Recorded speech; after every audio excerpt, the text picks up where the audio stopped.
ஒரு அப்பாவும் பையனும் சேர்ந்து செய்கிற வேலையா இது அப்படின்ற மாதிரி இந்த உலகமே பார்க்குது. அப்பேற்பட்ட ஒரு வேலையை சஜித் அக்ரம், நவீத் அக்ரம் அப்படின்ற 2 பாகிஸ்தானிகள் ஆஸ்திரேலியாவில் வச்சு பண்ணியிருக்காங்க. பாகிஸ்தான்ல இருந்து ஆஸ்திரேலியாவுக்கு வந்து குடியேறி பெர்மனன்ட் ரெசிடென்சி வாங்கி அங்கே குழந்தையும் பெற்றுக்கிட்டுதாங்க. இந்த அப்பாவும் பையனும் சேர்ந்து தான் 15 யூதர்களை சிட்னி நகரத்தில் இருக்கக்கூடிய போண்டி பீச் ஆர்ச்சர் பார்க் அப்படின்ற இடத்துல வச்சு ஷூட் பண்ணியிருக்காங்க.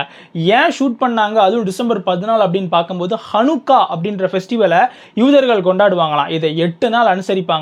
இந்த 8 நாளும் இவங்க இதை கொண்டாடக்கூடாது, சோகத்தில் ஆழ்ந்து போகணும் அப்படின்ற ஒரு கோரமான எண்ணத்தோட சஜித் அக்ரம், நவீத் அக்ரம் அப்படின்ற இந்த 2 பேரும் ISIS அமைப்பு கூட தொடர்பு கொண்டு அதன் மூலியமா மூளை செலவு செய்யப்பட்டு இப்பேற்பட்ட ஒரு தாக்குதலை பண்ணியிருக்காங்க. 15 யூதர்கள் இந்த போண்டி பீச் அப்படின்ற இடத்துல உயிரிழந்திருக்காங்க.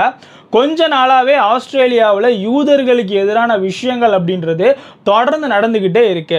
பெஞ்சமின் நேதன்யாகு, அதாவது இஸ்ரேலினுடைய பிரைம் மினிஸ்டர் கூட ஆஸ்திரேலியாவுக்கு இது சம்பந்தமா தடுத்து நிப்பாட்டுங்க அப்படின்ற எச்சரிக்கையெல்லாம் கொடுத்திருந்தாரு.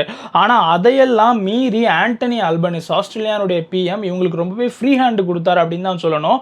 அதனுடைய விளைவாக நிறைய யூதர்கள் ஆஸ்திரேலியாவில் தாக்கப்பட்டாங்க. யூதர்களை வம்பிழுக்கிறது, போண்டி பீச்சில் பாலஸ்தீனியன் கொடி வச்சுக்கிட்டு ரேலி போகிறது, இந்த மாதிரியான விஷயங்கள்லாம் செஞ்சுக்கிட்டு இருந்தாங்க.